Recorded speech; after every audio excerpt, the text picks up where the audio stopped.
Now, the greatest radio shows of all time. Suspense. The Shadow Node. Washington calling David Harding, Counter Spy. Classic radio theater. The Great Gildersleeve. Fibber McGee and Molly. Dragnet. Gunsmoke. The Lone Ranger. Now, step back into our time machine with your host, Wyatt Cox. Good evening, friends of the Inner Sanctum. Well, Jimmy in Boston is going to be happy at an episode of My Friend Irma starring Marie Wilson. This episode goes back to June 23rd, 1953, as Irma is going to be writing a newspaper column. Can Irma write?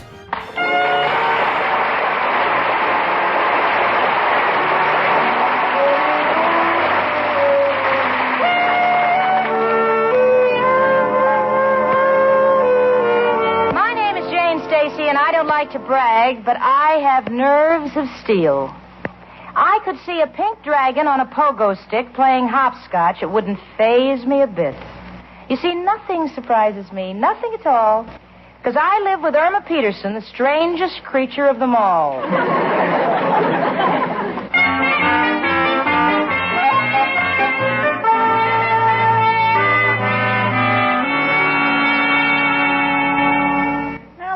See, Eleanor Roosevelt calls her column My Day. What's this? Well, since I'm writing a gossip column, I think I'll call mine, Inside the Keyhole Looking Out. Inside the Keyhole Looking Out? Isn't that rather drafty? Irma, what are you raving about? Well, Jane, didn't you know I'm writing a column? Oh, sure, and I'm fighting Rocky Marciano on Mother's Day. No, I'm serious. Read this letter. Okay, honey, let me see it. Miss Irma Peterson, we have your note in which you state that our paper, The West Side Shopper, lacks appeal for women. We would welcome any contribution our readers can make, be it a sentence, a paragraph, or a column. Yeah, and look what it says right here. Naturally, as far as payment is concerned, you must understand it will be great. Where? Right there. Irma, it says as far as payment is concerned, it will be gratis. Oh, gratis. That's even greater. That's the gratis of them all. Gratis means for nothing. Oh, you mean they won't pay me for my column? Irma, this newspaper is given away for nothing, and with a column by you in it, they may find it hard to get that price. Jane, I don't think that's very complimentary. Now, honey, please don't get carried away by this letter. Just forget the whole thing, huh? No, sir. I'm going to become a columnist. Now look what it did for Walter Winchell. It put him in radio, television, and all the ships at sea. Imagine all the free boat rides I'll get. How's that again? Well, look what it did for Eleanor Roosevelt. She became so famous they made her husband president. Irma. I'm not going to let you discourage me. I've already written my first column, and I think it's pretty good. Why don't you look at it?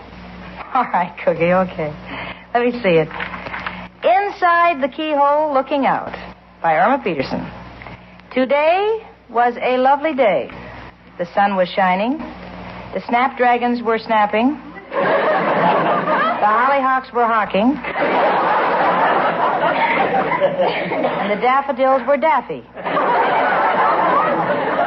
I felt so at home with my flowers. I have talent, haven't I, Jane? Yeah, and nerve, too. Read on. All right, I'll try. I woke up early and for breakfast had juice, toast, eggs, and 3 friends with coffee. Did you dunk them? Why don't you read on? All right. Maybe there's a trace of oxygen somewhere in this carbon monoxide. All right. Beauty hints. Girls, to have a lovely figure, do as I do. Bend down and touch your toes 10 times. If you have extra long toes, stand back a little, as this is cheating.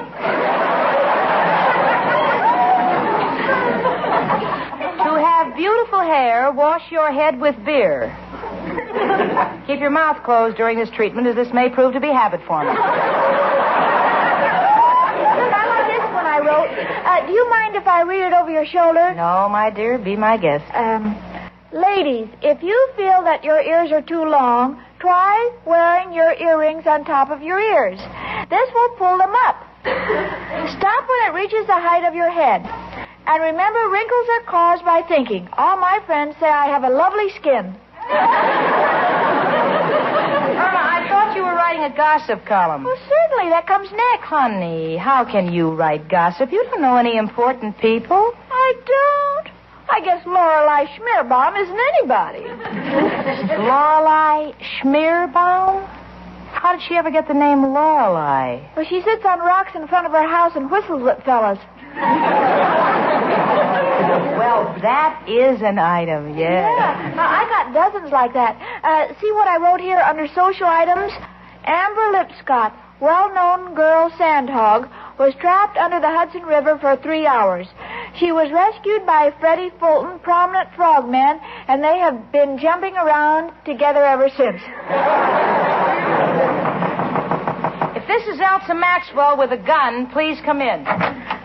Oh, hi, Miss O'Reilly. How are you? Well, girls, wait till you hear the news. Oh, wait. Don't say anything until I get my pencil. Pencil? Yes, Irma's doing a column for the West Side Shopper. Oh, I read that paper every day. Where's your column going to be, Irma? I'm going to alternate between the obituary column. When nobody dies, they're going to use my stuff. Maybe we ought to go around poisoning people. Well, she has nothing to lose. Personally, I think it's a lot of fun writing about who was seen with whom, what was seen where, and why. When my late husband, Officer Clancy, was courting me, our names was always in the column. Not really. Yes, it always said, what handsome officer was seen with which?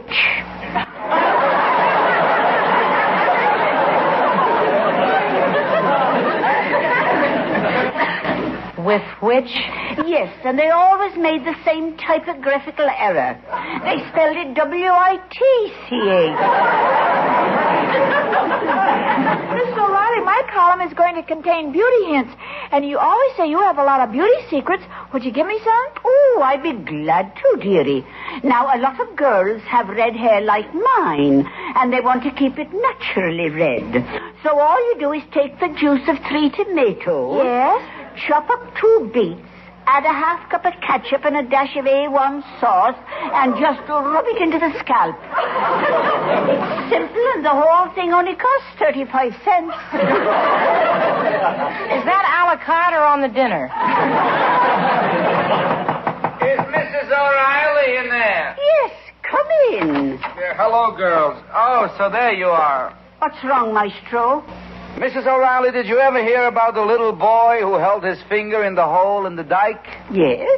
Well, you better send for him. The pipe in my room is leaking again. I know. I've already sent for the plumber.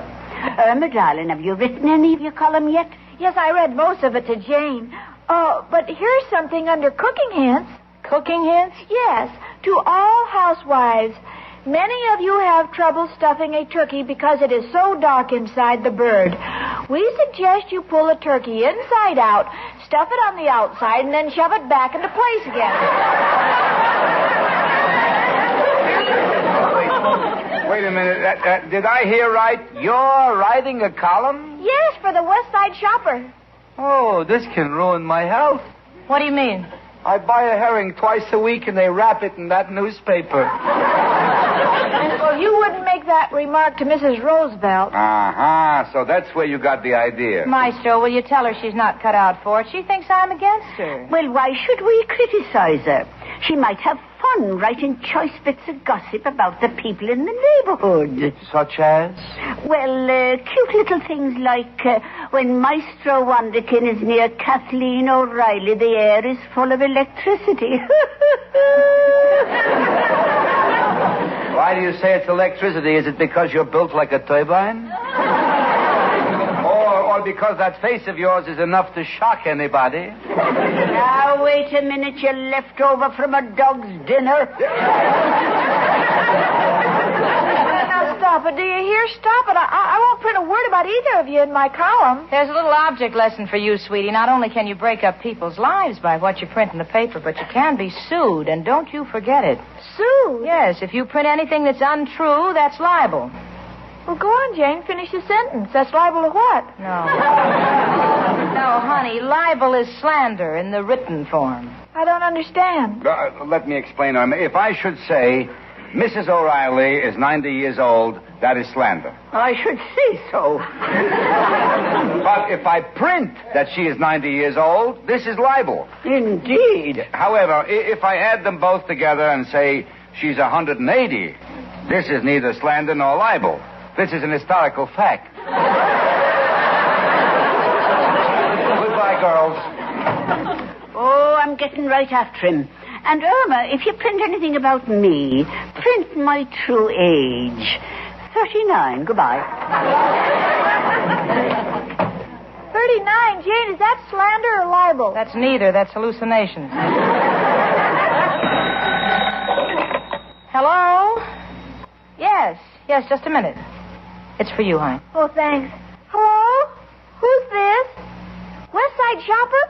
Oh, Janie, it's my editor, Mr. Fletcher. Yes, Mr. Fletcher. Oh, I'm getting my column ready. Huh? Oh, that's too bad. Why don't you call the zoo? The zoo? What are you talking about? He says they have a dead lion at the office. That's a deadline! Oh, don't kill it. Don't kill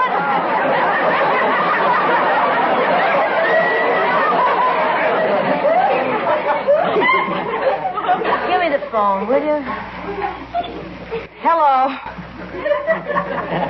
Yes, Mr. Fletcher, yes. Well, she misunderstood you. I'm her roommate, Jane Stacy, and... I see. You say it's very nice of her to volunteer to do this column for nothing? Yeah, well, I'm sure you'll get your money's worth. I mean, she'll have it by tomorrow. Yes, I see. Choice bits of neighborhood gossip. All right, Mr. Fletcher. I'll tell her. Bye. Golly, he wants the column by tomorrow? Well, why can't I turn in the one I already wrote? Why? Why? Irma, on the masthead of the West Side Shopper is a small picture of Washington crossing the Delaware. Do you want him to jump into the water? What should I do? Write a new one, honey. Fletcher wants neighborhood gossip. Just go to all the places you know and find out what's new. All right.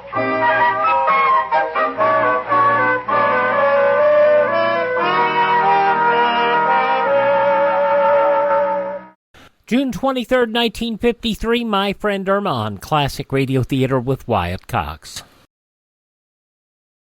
Classic Radio Theater with Wyatt Cox, more of My Friend Irma starring Marie Wilson, June 23rd, 1953.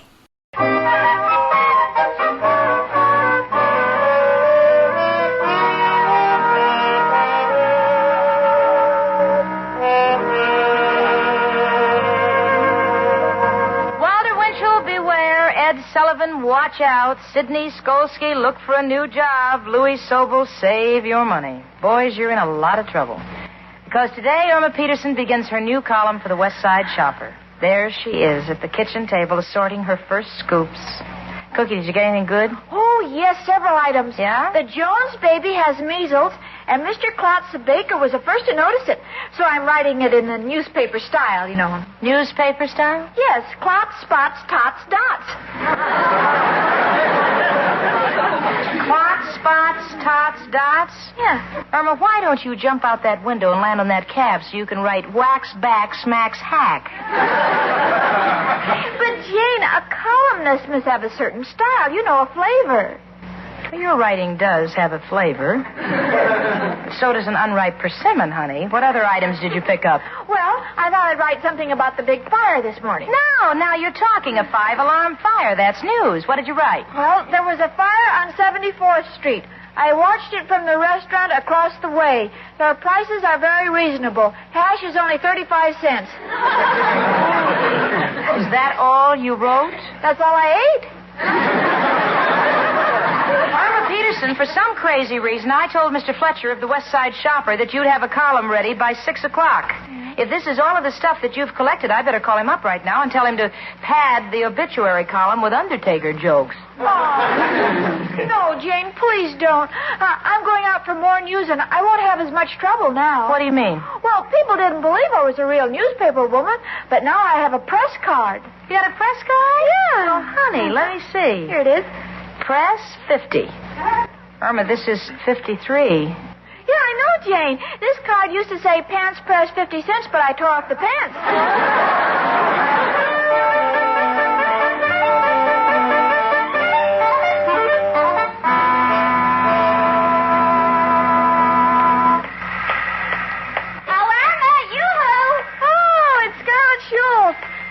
You're just the person I wanted to see. Why? Well, I've become a columnist for the West Side Shopper, and I need some gossip.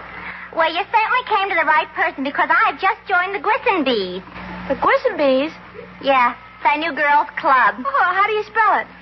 GWSNBMY. GWSNBMY. Well, what do the letters stand for? Girls who say no but mean yes. And believe me, since I joined this club, I get so much dirt I could sell my ears to True Confessions magazine. Do you remember Penelope Cistern? Oh, yes. Didn't she just get engaged? Yeah, to Guy Schimmelbacher. Oh. But they broke it off. She found lipstick on his handkerchief. Well, didn't he have an alibi? Yeah, but not a very good one. He said some woman was choking to death on a quarter and he was trying to get it out of her throat. So now she's going around with Harvey Gruskin. But I thought Harvey was going with Mamie Schwab. Didn't you hear what happened with Mamie? No. She's practically bald. She had a job in a defense plant and her hair got caught in a conveyor belt. Goodness. It took him almost 6 hours to get her out. Of course, she got paid for overtime. Oh, well, wait till I make a note of it. Naturally, you heard the news about me. No, what news? Oh, Scarlett, I didn't notice you're wearing an engagement ring. Yeah. How do you like it? Oh, it's lovely. What an unusual ring. Is that a diamond? No, it's granite. My boyfriend's a tombstone cutter. Well, I gotta go, Irma. I'll be looking for your column. Well, I haven't got enough material yet. Well, dearie, if you want to know all the goings-on, go to the police station. Everybody who's anybody in this neighborhood is there at least once a week. Say, that's a wonderful idea. I'm going right down. Oh, tell me, Scarlett, when do you and your boyfriend plan to get married? In August. I thought you were going to get married in July. Well, that's when he has his vacation, and he wants to have fun then. Well, bye, Irma. Bye, Scarlett.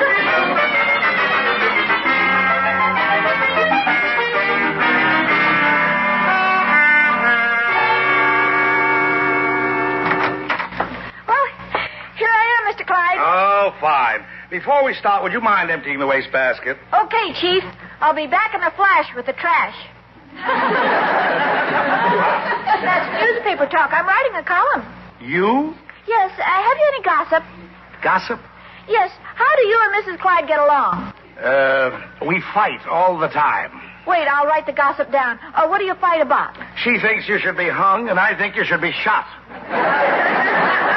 Right, I need material. Give me an item for my column. Miss Peterson, I called you here today to take dictation, and if you know what's good for you, you'll take it. Well, all right, but make it fast. I've got to meet a sick tiger. Now, I want... Sick tiger? It's newspaper talk. It's some kind of animal. Sick tiger. You couldn't possibly mean a dead lion. That's it, dead lion. And I think we fight for freedom of the press. All right, take this letter. Okay. The District Attorney Hawkins, New York City, New York. Dear sir, congratulations on your election. You should go far in your office because you have a surprising record. Sincerely, Milton J. Clyde. Got it. Read it back. To District Attorney Hawkins, New York City, New York. Dear sir, congratulations on your election. I'm surprised a man with your record could get into office.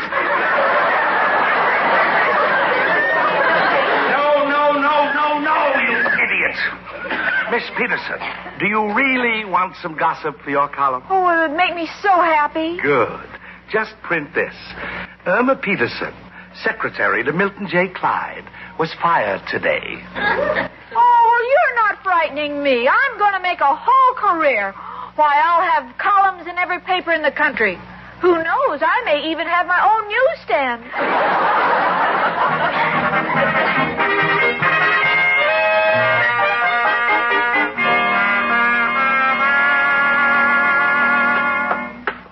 Hello, Sergeant Mitchell. Oh, Irma Peterson. You lost again? Well, we'll have one of the boys take you home. No, Sergeant, I'm not lost. I'm doing a column for the West Side Shopper on local gossip. You writing a column? Now I'm stumped. I don't know whether to give you a sanity test or a sobriety test. But if you want news, stick around. Things happen here every minute. Why, just yesterday... You're wrong. I'm right. That truck was coming to... Oh, hello, Em. Sergeant, that truck was making a left-hand turn. It was making a right turn. How would you know? You were flirting with the truck driver. You started to wink at him. Your false eyelashes got stuck together. You couldn't even see what street you were on. I demand my right. From June 23rd, 1953, My Friend Irma. The conclusion follows these messages here on Classic Radio Theater with Wyatt Cox.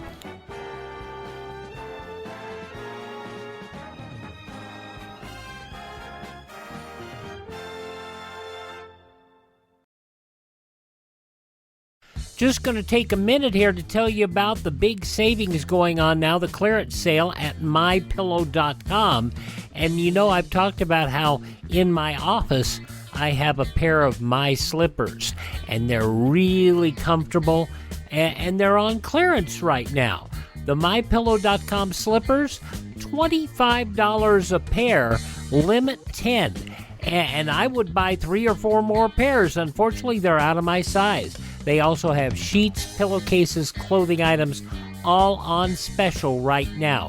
Go to mypillow.com, click on the clearance tab at the top of the page, use my promo code Wyatt, or call 1-800-928-4715. Limited sizes remaining in the MyPillow slippers, limited colors on other items. mypillow.com, clearance tab, promo code Wyatt, 1-800-928-4715.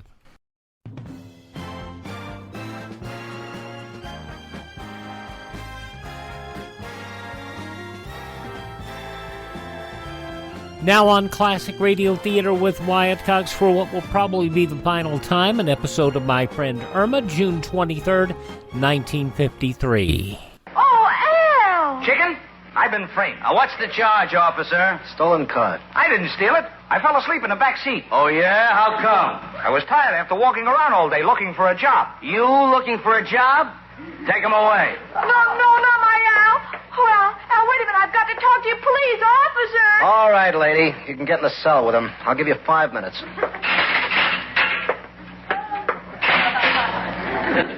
Chicken, I didn't do it. You gotta believe me. Now, why are you looking at me like that? Al, I'm a columnist, and I must print all the gossip of the neighborhood. Well, why couldn't you write that they had a contest here to see who had the prettiest hands? And mine was so beautiful, they insisted on taking fingerprints. No, Al, on the top of our newspaper it says, a pluribus unum. That's French for the truth and nothing but the truth. Chicken, if you put my name in your column, we're through. Okay, time's up. Come on, sister. Come, Irma, we're waiting for you. Oh, don't cry, darling. We know what a choice you have to make.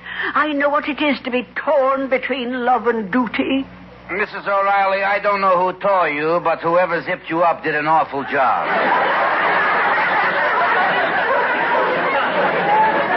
Irma, darling, here in America we have something called freedom of the press, and many men have died to protect it. By freedom of the press is not meant the freedom to print everything we want to, but rather the freedom to print that which is true. This is something you cannot forget, even though it may mean hurting someone you love. I understand. I remember one night I had a battle with my late husband, Clancy. Oh, it was a beaut. We destroyed more crockery than the San Francisco earthquake. The police came with a reporter, so I told the reporter that Clancy and me was just dancing the rumba. Did the reporter swallow that? No, because the reporter said it was the first time he'd seen the rumba danced where the woman kept her foot on her partner's face. And you too, Irma, must learn to recognize the truth. I've made up my mind. I'm going to print the truth about Al, even though I know it'll make me an old maid. Oh, forget Al. Just as long as what you do is a credit to journalism. Well, maybe I don't need Al, but on cold nights it's going to take an awful lot of newspapers to keep me warm.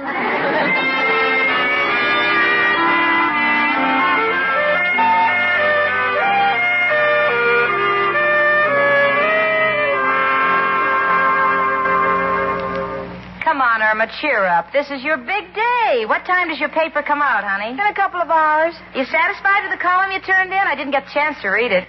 Well, I may have misspelled a couple of words. How many K's in success? 2. Like there are 2 J's in Georgia. Hello? Yes.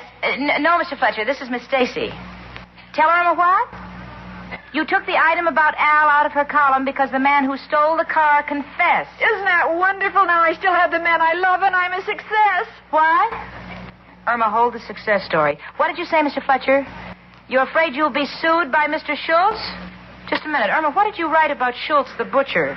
Well, he just got married, so I asked him how he met his wife. Yeah? He said he was standing on the corner when this heavy-set woman came toward him. He looked at her. It was pure fate. You know what you wrote? That he was standing on the corner when this heavy-set woman came toward him. He looked at her. It was pure fat.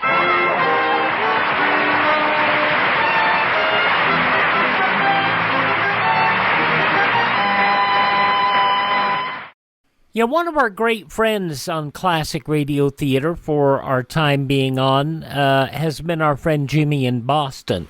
And Jimmy has been very kind to us and very nice to us, and we're going to miss bringing him shows. And Jimmy, we thank you for all of the good things you did during our years on the air, for the Dr. Christian book, for the Stan Freeberg layout, and of course, the Marie Wilson.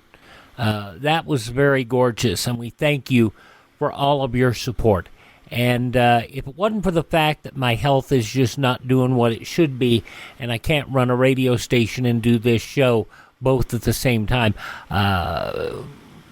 all I can say, folks, is thank you for the time that you've been with us, and I appreciate your support. June 23rd, 1953, Marie Wilson, My Friend Irma. Thank you for tuning in to Classic Radio Theater with Wyatt Cox. Well, a lot of you have asked us to find soap operas. So here is an episode of a soap opera entitled Mary Foster, the Editor's Daughter. This episode goes way back to the 1940s. And now, Mary Foster, the Editor's Daughter.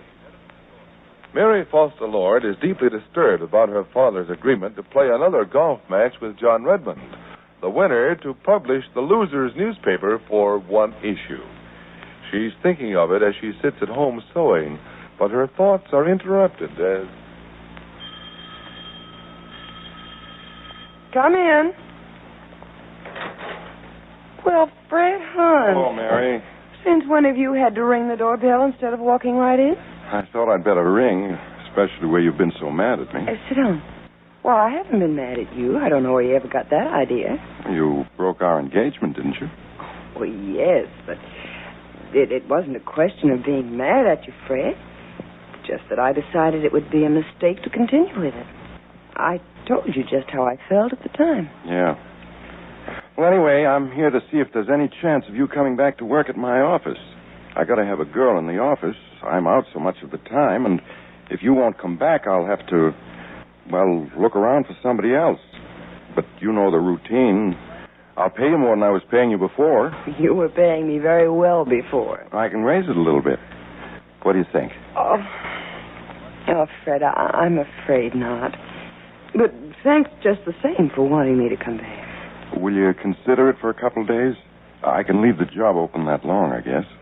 Oh, well, I don't know. Perhaps I could consider it. Fred, I'll be perfectly frank with you. I'd much rather just keep on with the care of the house and the children. Dad wants me to do that, and it's really a better arrangement. Oh, sure, I can understand that. Well, the picture may change, though, after Monday. What do you mean? I mean, if Dad loses to John Redmond, I may need to go out and work. Has Henry made that same contract with Redmond again about the newspapers? Yes, I'm sorry to say that he has. Well, he's really asking for trouble, isn't he? He certainly is. But when Redmond put up a howl about being cheated, you know all about what Amelia did, of course. Yeah. Dad said that he'd give him another chance. I don't know what the outcome will be, but I do know that if Redmond wins, and he has a much better chance of winning than Dad has, if he wins, it's going to hurt Dad financially. Because John Redmond has some plan to hurt the Sentinel. I know that. Oh, no doubt of that. That guy always has an axe to grind where Henry's concerned. So, as I say, if Dad loses, I may go out and look for a job. Yeah. Well, I'd hate to see you have to take a job on that basis, Mary, but, well, if it happens that way, you come on back. I'll let you know after they play Monday. Okay, fair enough. Where's Henry now? Oh, he's out on the course with Bill Nelson. Bill is coaching him on how to play. Oh. They should be getting it back pretty soon now. They've been... Oh, wait a minute. Here they come. That gives Nelson a pretty good excuse to hang around here, doesn't it, where he's teaching Henry golf? Fred, do you think that's a nice thing to say? Well, isn't it true? No, it is not true. Bill doesn't hang around here or anywhere else. Look here, I thought you'd gotten to like him. Oh, Doc's all right, but... Well, I can't say I'm keen on sitting back and watching you fall for him. Now, Fred, look. Let's have this understood once and for all. If there's going to be any more talk like that, you can find someone else to work in your office, because I won't. Okay. You don't need to get so... And I mean it, too. My gracious, I hit that last one, didn't I, Doc? It was a honey. Hello, Fred. Hi. Hello, Henry. Oh, how are you, Fred? Glad to see you again. Thanks. How'd you do, Bill? He did all right. If he doesn't watch out, he's likely to become a golfer. Well, good for him. I guess there ain't much danger of that happening. But for the first time, you know, I realized that it's kind of fun to whack that little white ball and watch it sail. Well, of course it is. It's lots of fun. Fred, you ought to go out and try it. I've been thinking of it. But after all, I got a business to tend to, and that's more important than golf. Oh, nonsense. You can't work all the time. Well, I always have. How about going out with me sometime, Fred? You could spare a few hours, couldn't you? Well, I don't know. I'll see. Thanks for the invitation. Well, I guess I'll be on my way. Wait. You don't need to hurry, Fred. Glad to have you sit around and talk for a few minutes. Oh, I've got some things at the office I have to do. You let me know about that Monday, then, will you, Mary? Mm-hmm. Say, come think of it, I got some errands to do down the street. Mind if I ride along with you, Fred? Come right along. I'll be back in about an hour, Mary. Oh, all right, Dad. See you later, Doc. Much obliged to you. The pleasure's all mine, Henry. Well, I'm glad you're going along with me, Henry, because I want to talk to you. Huh? I want an opinion from you. All right. You can have it, boy. Although I won't guarantee it'll be any good, you know. What is it? What's on your mind? Well, I'm wondering about Mary and Nelson. Oh, yeah. Go ahead. Well, it looks to me an awful lot like Mary's falling for him. Is she? Fred, I tell you honest, I couldn't say as to that. I couldn't say definitely, that is. But as far as I've been able to make out, she likes him, and that's the extent of it. Oh, I guess it's getting to be past the liking stage. Then if you know, what you ask me for? Oh, I'm not sure about it. That's just the way it looks to me. I'd hate for that to happen, Henry. You can probably understand when you've been crazy over a girl for years, the way I've been about Mary, and still am. Well, it hurts to watch another man step in and take your place. Yeah, most likely it does, Fred. But since it's my policy to say just what I think, I'm going to tell you that it's your own fault and nobody else's. Now, take little things, for example. For instance, when Doc and I came in the house just now, you know, you was pretty short with him. I didn't intend to be rude, but I wasn't going to fall all over him. No, you made that evident enough. And then again, when he asked you to go out and play golf, my gracious, you just about growled at him. Listen, Henry, you can't make me be friends with Nelson. Now, there's no use trying. I ain't trying to make you friends with him. It's nothing to me one way or another. I mentioned the way he acted because Mary, she'd noticed it too. It certainly wouldn't make her feel any more kindly towards you. Henry, I'm no hypocrite. All right. You ain't a hypocrite. Nobody say you was. But you tell me how much you think of Mary and all that, and you're wondering why she don't seem to care as much for you as she used to. So I'm just giving you part of the answer. Well, you're probably right. Do you think Mary ever did care anything for me? Well, you know just well as I do that she did. She wouldn't have said she'd marry you otherwise, would she? No, of course she wouldn't. Well, do you think... Is there any chance of her caring for me as much again? I don't know. I don't know about that, Fred. Not so long as you keep on acting like a sulky schoolboy. You get over acting that way, and maybe she might. But after all, she's the one to say, you know. Not me. Not me at all. Well, here's the post office. You can let me out here if you will. I tell you what I wish you'd do, Henry. I wish you'd put in a good word for me with Mary. Why, there's only one person that can do that, boy, and that's yourself. Much obliged, Fred, for the ride. I don't know why he acts that way, Bill. Oh, well, don't think a thing of it, Mary. It doesn't bother me a bit. Maybe if I was Fred, I'd feel the same way. Well, it's generous of you to say that, but I don't think you would. Fred's basically a nice chap. Oh, he's wonderful when he wants to be, but... Oh, I don't know. Tell me, what chance do you think Dad has of beating Redmond this time? Well, if he plays the way he played today, he'll have a lot better chance than he did before. The thing is, he hasn't played enough to have a consistent game. He might do well one day and very badly the next. Well, is Redmond consistent? No, I wouldn't say he's consistent, but he's more consistent than Henry. But today, Henry was going good out there. He'd step up to the ball and swing, and he got some nice drives. Golly, I hope he does the same thing Monday. So do I. You going out? Well, I don't know, Bill. I haven't decided yet.